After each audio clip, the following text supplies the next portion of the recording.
Okay, Glitch Reaper here, aka the original card game for the win. And yeah, I'm going to be kind of doing a smaller video this time to kind of show a few things off, maybe introduce a bit. I don't know. Uh, but it's going to be primarily just about, kind of the new set as we have Core Set 2021. A few things about that, a little bit about how part of the store works. Uh, and maybe a little bit of pack opening. So let's kind of go into the store for a moment here. Also, uh, this week's Friday Night Magic wasn't really a big deal. It was kind of uh, just submit that you've been at any event rather than necessarily having one that was already like a free sponsored event. So they kind of did a little weird this week, but they're going to be returning to form next week and beyond, at least for the foreseeable future, so it's not quite gone yet. It's just they had this weird off week. So what was up with that? Oh, excuse me.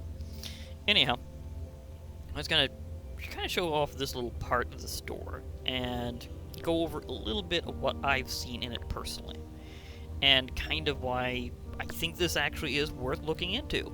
Now, the thing is, usually you have things that can be purchased in the store both with in-game gold and with gems. Remember, gems you usually need actual money for, but because of certain events, you can in fact get them otherwise now.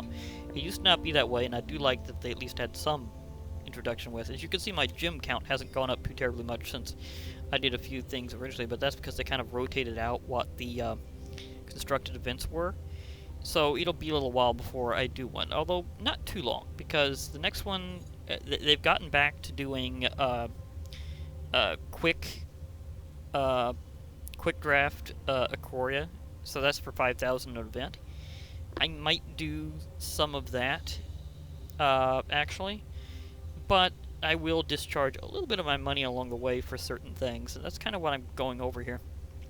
Usually I don't go for card styles specifically unless it's something that I think's really special. So that's not usually a big thing. I mean, I appreciate whenever I get it in various means, but I'm not going to necessarily be targeting them unless it's something I really, really want that's very specific. But if you're into card styles to bling up your deck, that's good. And the thing is that when it comes to daily deals, this is something that refreshes on about a 24-hour basis, I believe.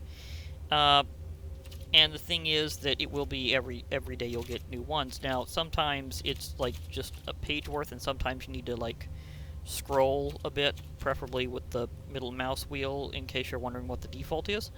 And so the number of deals varies, and they'll be for like various amounts off, etc. And again, card styles are one of the number one things here, but some other stuff is too, and that's kind of what I want to go over. Now, this extra feature deal, and that's always the one that's the leftmost, this time is a pack of Core Set 2021, and I will be purchasing that for here. But I've seen other things too. I have seen, like, card sleeves being on sale. There was a time they did, like, national flags. That was really interesting. And they had like this huge array of like different flags that were particularly used, and so they had this really cool international thing going on for a while. I didn't get any because I didn't really feel like that really mattered as much. It's an international game and it does local translation, so you don't have to worry about needing to translate for somebody else's region. It'll automatically do that. So I thought, leave it universal by leaving it up to the imagination. Just whatever. Now, if somebody wants to show off their flag on their card sleeves, I'll see that on their deck, so it can happen. And that's one of the things I've seen here other than card styles. And of course, I've seen like packs on sale for less than the usual. The usual is 1,000, but whenever I see a pack on sale, and usually you're limited to like one thing of whatever this slot is over here, the leftmost extra special deal slot, but you're limited to like one of whatever it is, and that's something I've seen. But an interesting thought is I've also seen packs that aren't in standard and are historic packs that are at least within bounds of MTG Arena, I should specify, not like super historic. Like, I haven't seen something as far back as like Chronicles or something like that, but I've gotten a pack of Dominaria that was on sale, and that's, so within the bounds of MTG Arena, not like super historic. We're not going like the full history of the game here. We're going with whatever's supported within the network. Now, other things I've seen has included avatars, and that's something that, uh, you know, and might I add, most avatars you can get for in-game gold, as well as possibly, of course, using gems. And there's some that are specifically for sale. There's a lot that's already default that you can just choose between. But there are some of these that are, of course, premium. And I think they only show up if you haven't purchased them yet. I'm not entirely sure. But seeing what I'm not seeing here, I'm saying that's probably the case, because I have gotten one or two others that were on sale at the time, and that's something else that I have seen in the daily deals before. Sometimes you can get a discount on that if you're wanting a new avatar that's more of a premium version. Sometimes you can get a deal on that, and all avatars, whether they're like on sale or not, are still for like either in-game gold or for a gem. So either way, you can always go for it and afford it if you really want to. But always check your daily deal just to see if it just happens to have one or two of them on sale at the time. And I don't think I've seen more than one avatar on this on sale in the store at a time. Like, if I have seen one on sale, it's been in this slot, which is like the extra special one. And you only ever need to purchase an avatar once anyhow, so that's rather appropriate for this is limited to only one thing. Now, other things I've seen, and I have seen like card styles also taking up this slot.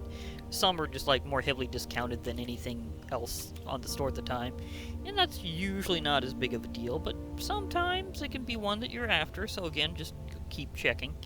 And other than like avatars, card styles, sleeves, and like packs, sometimes something very special happens, and I think it's just kind of an interesting thing. It's a special reward you kind of get randomly for just checking the daily deals. Now, this can happen your first time, like it did to me, or it can be like just a random thing as you keep checking, but it gives you a good reason to just always check in. And what it is sometimes you get like in-game gold for sale, and it's kind of funny how it works, because you could pay like 10 gems for like 550 gold, or you can pay 50 gold for 550 gold and basically get a net 500, which how it's actually displayed is it basically says you basically just, as long as you have at least 50 gold, you basically get 500.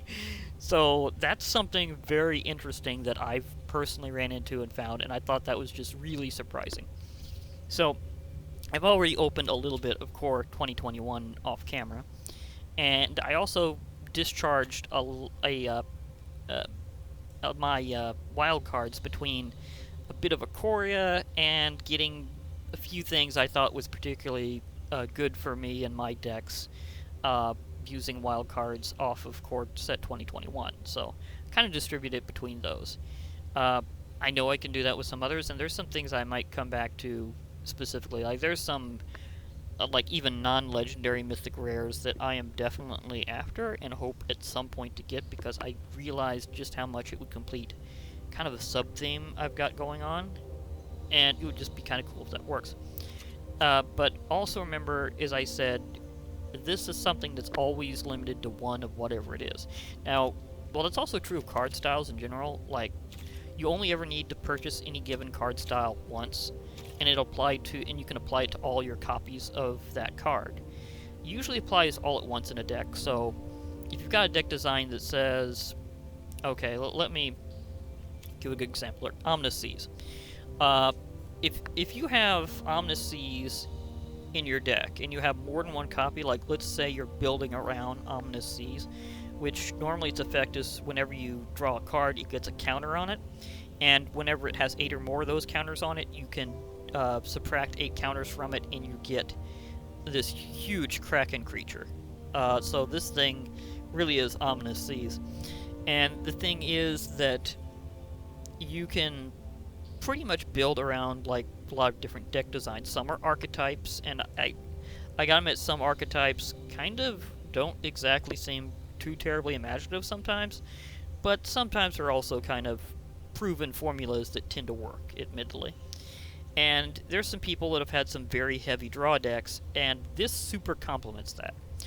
Now, unlike me, a lot of people like having multiple copies of like non-land things in their decks. Me, I just attract a singleton, and on occasion I'll put in extra copies of things I think really need to be, or for that matter, just seem to really complement a certain deck a bit more. But it's pretty rare for me to do so. So a lot of people will probably be wanting multiple copies, and this is where styles come in. If you apply a style to a card within a deck, it doesn't necessarily have to be applied to all your decks. You can kind of individually choose how to do that. So, the thing here is just knowing that all your copies in that one deck, but not necessarily the others, if you apply a style, you apply it to all copies in that deck. You don't have to necessarily choose to have that style on, like, every copy you own, period. But you only need to buy the style, and then it acts like a template you could put on your cards, so that just a little refining of how that works for you. So if you had, let's say, all 4 copies of Ominous Seas, which is pretty easy to do, actually, because uncommon wild cards come up pretty often, so one could easily just stockpile until they got 4 copies of it. So just saying that's why I use that as an example, is it's something that's not a common card, but it's not really that hard to get a hold of either, because uncommon isn't really that hard to build around. So just using that as an optimal example. Now, again, back to this little thing over here. Remember, you only get 1 of whatever this is. So, here you go. Now, if that was the money one, I'd only get that bonus money once per day. But again, that's a good reason to check. So I think I've kind of discussed some of the things I found in here, like card styles, avatars, decks. I mean, not decks, but packs, gold, straight up gold, card sleeves. All sorts of stuff can come up here. So do remember to check your store's daily deals. Now I'm going to do a couple of pack openings, and as you can see, you don't need to open that many packs to get an uncommon wild card. And if you're just playing quests and getting experience, you're probably going to go through getting a lot of them. So again, why I said that it's a lot easier to build around commons and uncommons than it is going up higher, because everything else is like a slower rate going upward. I mean, I will eventually get a mythic wild card incoming, so it'll be a while before I get it though. So just why, if you want to bling up things, there's some good points to doing it with rare and uncommon. So if you're a big fan of them, the store will provide. But this is about the opening section. Also, in another news, you know how I said you couldn't trust anything other than packs to say whether or not you got first? I think they may have fixed that bug, because I got some cards another way, and it didn't say first for a change. So I think they may have finally fixed that bug with the system. Now, it should be noted this isn't technically my first Skeleton Archer, but this is my first Skeleton Archer from 2021. Because I have got it from previous set, and this also brings up another point. Whenever something's a reprint, you can use a previous version as if it was the current one. No problem at all. So if you've got this from, let's say, a much previous set, and they've rotated that set out, but they still have a current set in that does have it, you can use the previous version. So sometimes that's a big deal if you really like the artwork, for example. So if you like the artwork of a previous version better, go for it. Whatever. It is perfectly fair. But yeah, let's see what we got here. Thrill of Possibility. I think that was also from a previous set, because I think I remember that being in the new Theros set. Skeleton Archer, Finishing Blow, Duress. This gets reprinted so many times. Just saying, it'll be pretty hard for the rotation to ever knock out Duress. Alpine Houndmaster. This is going to bring up an interesting point that I am going to go over in a while. But this one is getting some very particular dogs. And, yeah, I'm going to go over something involving dogs soon. Invigorating Surge. Nice. That could get ridiculous, especially if you use this Hydra-themed card on a Hydra. For Hydras, most problems can be solved with the addition of a few extra heads. Yeah, that's true. That's how Hydras solve their problems. Kervik the Spiteful. Okay, I drew a legend. Nice. Although he's one of those that could go both ways, because other creatures get -1/-1. That's everything other than him. That's yours and theirs. So that could that could take a little careful thought as to how to use him.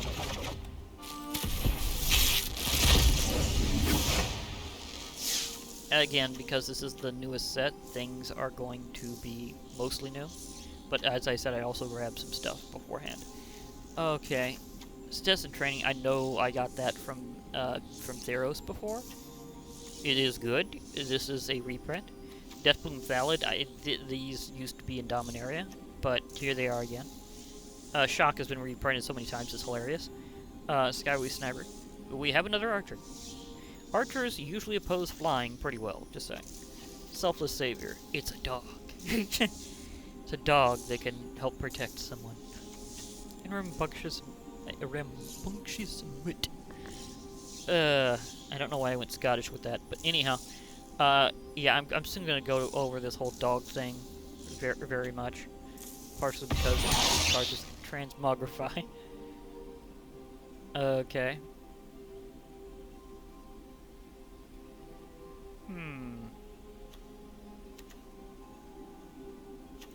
Okay, now I'm going to do something a little different because, as I said, I'm going to stockpile a bit, but I'm going to kind of go over the new set a little bit and kind of go over talking a bit about what it's about.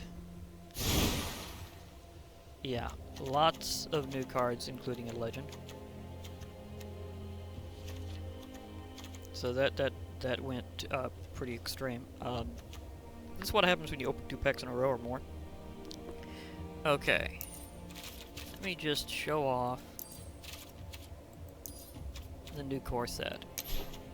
And I might kind of scroll over this a bit, rather than going over everything individually. But I'd like to show off a few things here. They've got a few interesting themes, and one of which is actually the return of shrines. Shrines used to be way back in Kamigawa block a while back, and now we have a new enchantment, or not really a new enchantment subtype. It's more like we have the return of a subtype. We have shrines again, and this is why one of the recent historic anthologies featured the previous shrines from the previous Kamigawa blocks. So this is kind of showing how shrines work. Shrines are enchantments that allow you to do something, whether it's to activate an enchantment's ability or to have an automatic thing happen. But either way, they are not enchantment creatures. They're not auras, which enchant a creature.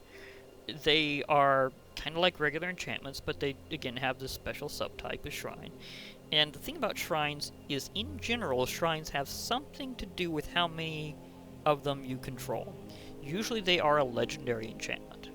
That is actually a usual thing about them. So having more than one on the field is a bit of an accomplishment, but it amps up their power in some way. Like this one, its special ability is something you might want to activate, but it actually costs a bit less for each shrine you control. Now this does count itself, so technically that activation cost there is actually 4 and 1 white rather than 5 and 1 white. So it's just because you'll be controlling it as well. So, and if you had 2 there, then the cost would go down a bit more, and it would get progressively less expensive. But again, some of the shrines have different abilities, and they are based on the number of shrines you control, always counting itself. So that's just something to keep in mind. Now, some things are kind of like their regular experimentation, but there's also something else that I'd like to kind of put up here. And there is some things that they have retroactively done. Like, they've revised some of the cards that are in Arena based on some of the new ways of doing things, the new rules or new explanations and things like that. But here we have Alpine Watchdog. Note is creature type dog. Yeah, that's right. As I kind of showed off for a brief moment, dogs are now a creature subtype, or creature type, I guess. It's always been a little weird with creatures when it comes to that, because sometimes they'll say type, but technically type is creature, and the subtype is what the creature is. So it's a bit different than you think, because there's a bit of a slight schism on that one. But anyhow, I've heard that they're redoing some other things, like hounds becoming dogs in general. And there's a big emphasis on this particular set between dogs and cats. Yeah, like we have the pack leader here. So they have a big thing. And notice some of these dogs are being extra swank in their armor. So we also have a new planeswalker. He's kind of filling the role that that Gideon had. So he's kind of the new guy in white. He's not quite exactly ran like Gideon, but he's trying to fill Gideon's shoes. So give the guy a bit of respects there, okay? Now, as I've kind of said, we had a few running themes here. And dog and cat is definitely one of them. And that's kind of an interesting thing in and of itself. Like here we have a cat theme with 9 lives. You basically have 9 lives in your app. It's like, would you like to have 9 lives? It's like, okay. it's like they definitely have a cat and dog thing going here. Like here we have a cat cleric, but of course we've had Leonins and other cat folk being around here for a while, so that's not exactly much of a surprise. But again, it just kind of goes along with their cat and dog theme. Now, let's see here, something that is of specificness here. As I said, dog and cat theme. But there's a few others kind of going on here. Let me see if I run into something that really kind of sets it off as, yeah, something you might want to note. And, yeah, there are some that are kind of being back in, like, another theme is Teferi is back. So Teferi, the Master of Time, is back in business. And so part of this is about his glorious return. He's been kind of returned for a while, actually, but this is just, you know, really featuring Teferi and his return. Like a lot of things, like a lot of blue cards have things about Teferi in them in this set. So that's kind of a big thing to just keep in mind, is Teferi is kind of a running theme if you're running blue. So, yeah. Oh yeah, that's, okay. But yeah, again, you can see the shrines. Like this one is, at the beginning of your pre-combat main phase, each opponent loses 1 life and you gain, I mean not loses 1 life, sorry, lips. Loses X life and you lose X life, where X is the number of shrines you control. So again, that was going with the shrine rules, as I was kind of saying before, and kind of gives you another example of what shrines are like. That's an example of one that's an automatic ability. Like, it just happens. So, that's a big thing there. I'm trying to see if there was something else that was the big... I also just saying, Liliana is heavily featured in black now in this set, and Chandra is heavily featured in red. She was before, but yeah, I guess they're just kind of going with the fact that Chandra is still rocking it. So, roastiness may occur. Of course, that's just Chandra. I mean, let's face it, she is the blah, blah, blah. Lips, darn you lips. She is the fire planeswalker, so she's totally the pyro. We know this. Also, in terms of a reprint that's just interesting, I'm trying to remember if I showed off this card in Magic Duels or not, because it was something that only came up in a story mode mission. Because, and speaking of Chandra had to go up against this card pretty often in that one mission, because it was the one where she was facing the wildlife of Kaladesh to train. So it's like nature itself decided to say, okay, we'll just challenge you here.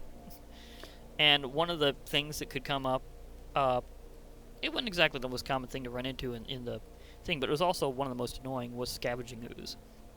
And now you can actually collect that card yourself in MTG Arena. So, interesting how that one came around. But yeah, that thing's ability is, it's going to get wild. Because the thing about oozes is either you get more oozes after the first quickly, or you get a much bigger ooze after the first, or it's already big. Basically, oozes are like serious primordials to deal with in green, and they do come up once in a while. But overall, they're rarely printed, so for that thing to be back in action is kind of awesome. Even as a reprint, that is awesome. Also, another big thing is the fact that Garruk is no longer cursed, so he's heavily featured in green. So you'll be noting a lot of Garruk is showing up in green. So that's another running theme with 2021.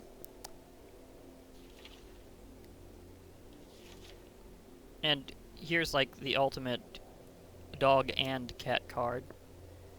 Yeah, you literally, I mean, it's a dog and a cat that's just total pals, which is always awesome when it happens.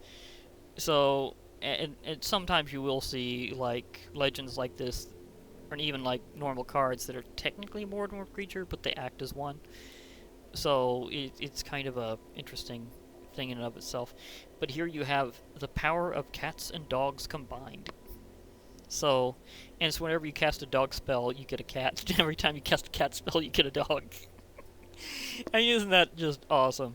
I mean, seriously, and there's other things about this card that are just interesting. So it's the power of dog and cat combined.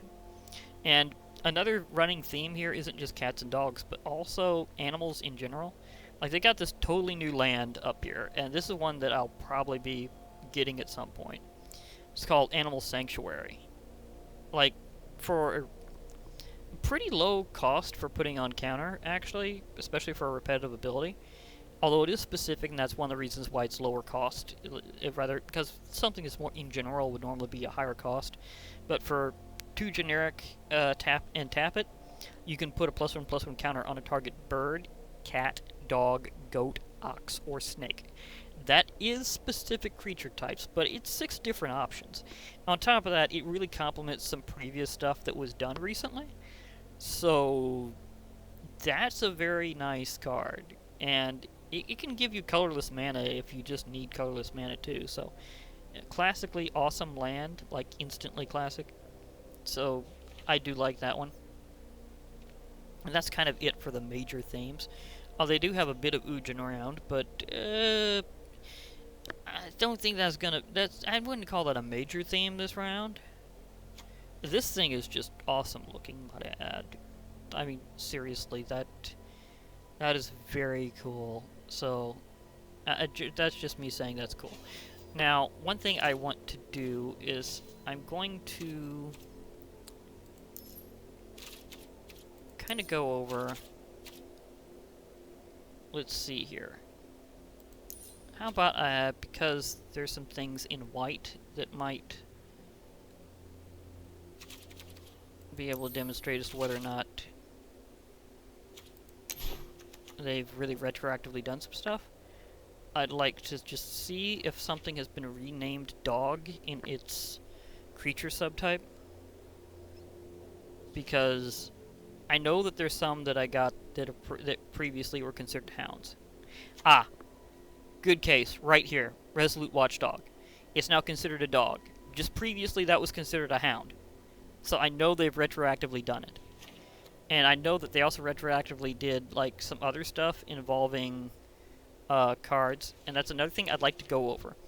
There's something that has been in the game for a very, very long time, and they finally gave it the name that everybody wanted to call it. It's like there was such a universal agreement amongst Magic the Gathering players and fans that they just decided, never mind. We're not going to spell it out every single time. We don't have to anymore. Everybody knows what that action is, and we'll call it what everybody else calls it. And this thing has a history behind it. In fact, let me see if I could do something here and see if I've actually got a copy. But let me see if I've, because I don't know if they have one in here or not. I think I've, yeah, oh, yeah. This is why. This is the actual history why, right here. This card is why they call it what it is. They've already just, everything that does this action has also now been retroactively called milling. But this was the original card that did the action and why they call it milling. Millstone. This has been reprinted many times. It's always like this. Artifact you can get out, pay 2 generic mana and tap it, target player, and it used to not be worded this way. This is something they've recently done, and one of the themes is saying, okay, we just call it milling. Target player mills 2 cards. Well, what does that mean, and how was this originally worded? Originally, it was worded that you put, like, so many cards from your library directly on top of your, directly in, darn lips. Originally, it was worded that whenever a player mills a certain number of cards, the way it was originally worded was that they put a certain number of cards from their library on top of their graveyard. Like, this was originally not worded as milling, or as mills. It was originally worded, target player puts the top 2 cards of their library into their graveyard. Now, because Millstone inspired this as being called milling, that has become now a universal thing. So, let me make, well, actually, I think it's slightly more expensive. I know I got this card somewhere. It's the Screaming Shield. Let me see if I can find my Screaming Shield. It's, kind of like the Mirror Shield, but a little louder.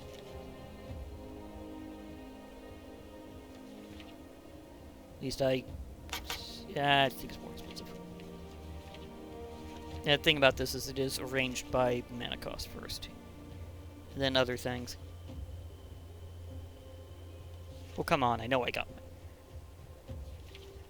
one. Going through my artifacts. I definitely missed it. But where did it go? How hard is it to miss a Screaming Shield? I mean, I found the Millstone to show it off and why. It took me a little while to explain it because of my lip problem that I've been having chronically for a while. But I did get there eventually. I did universally say artifact, right? I didn't say from, like, anything in particular. Even then, it's still in standard. So there's the Mirror Shield. I know what it looks like. How am I not seeing it? Where did it go? Like, hello, where is my Screaming Shield?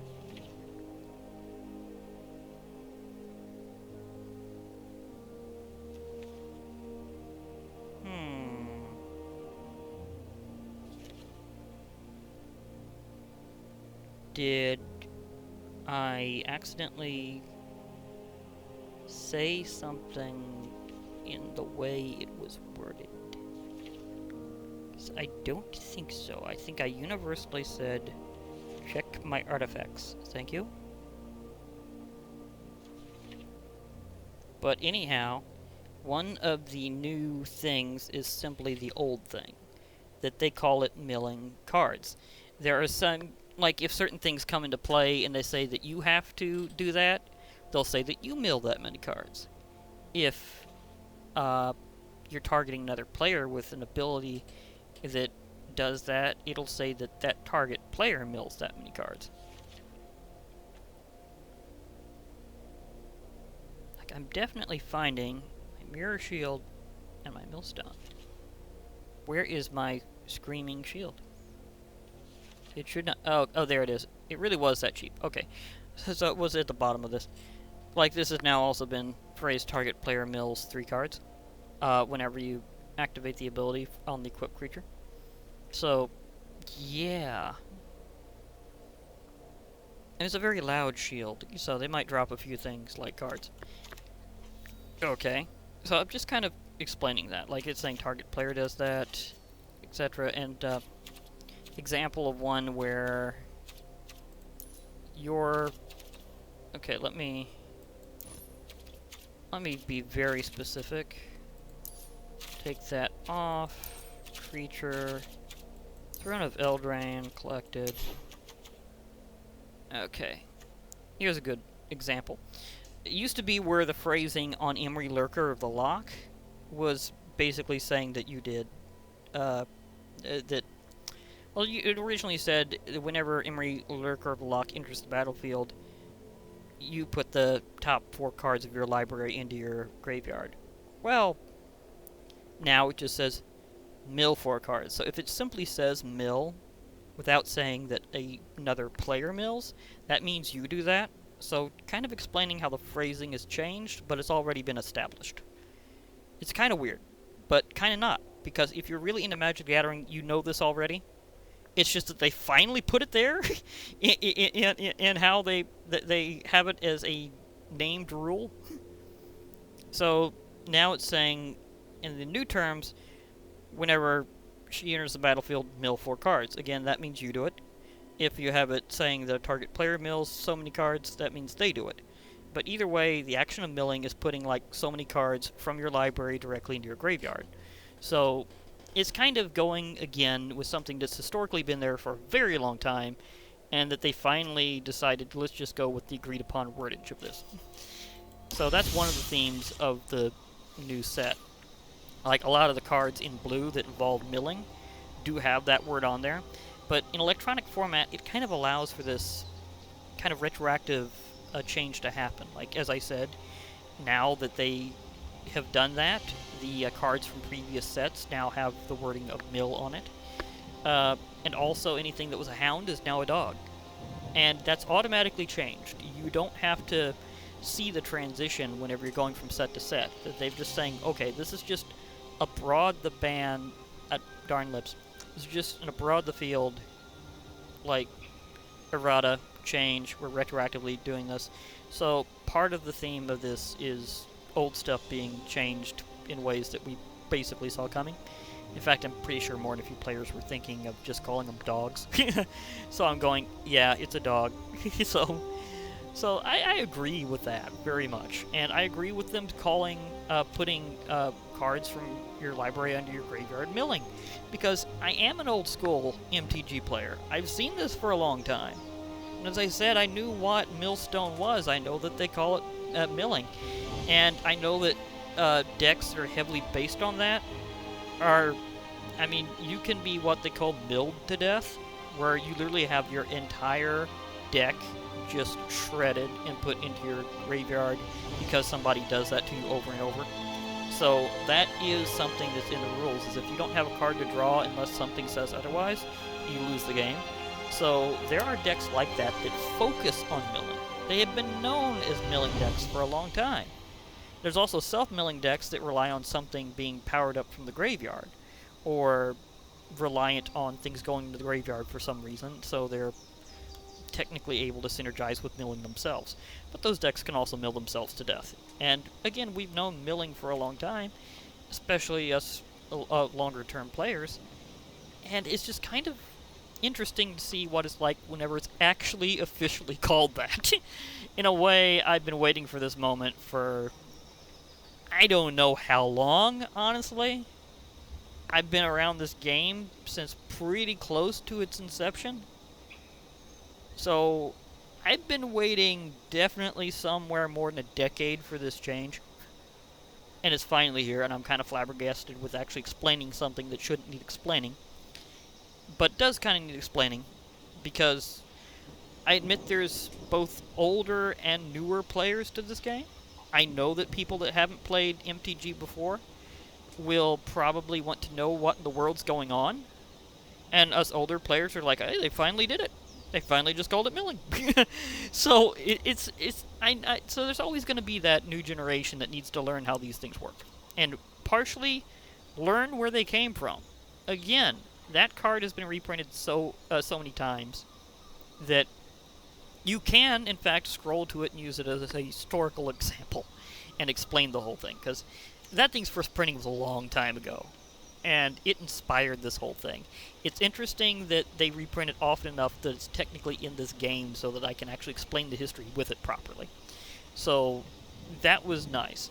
Now, I don't have much else to do right now, because again, the Friday Night Magic wasn't really specific tonight. I've done a lot of things for this week. I've been partially just getting kind of my early moments into the new set, and getting some of the extra things that I really wanted out of the last, and kind of preparing for a few things coming up. So it's been mostly off-camera bulk work for a while. But after SO for a while, it'll probably be like that. Again, there will be a Friday Night Magic next week that I will be able to get into specifically. And if not, who knows, maybe I'll just do a random brawl or something. But I think somewhere around next week, maybe a little bit later, there'll also be the new Brawlers Guild Hall, and I'm curious who they're going to have for the new featured commander, and that'll definitely be a thing. So I'll definitely be doing that. So for now, I'll be logging off. Hope to hear from you all later, and bye for now, everybody. And do hope you enjoyed the opinions, and remember, MTG forever.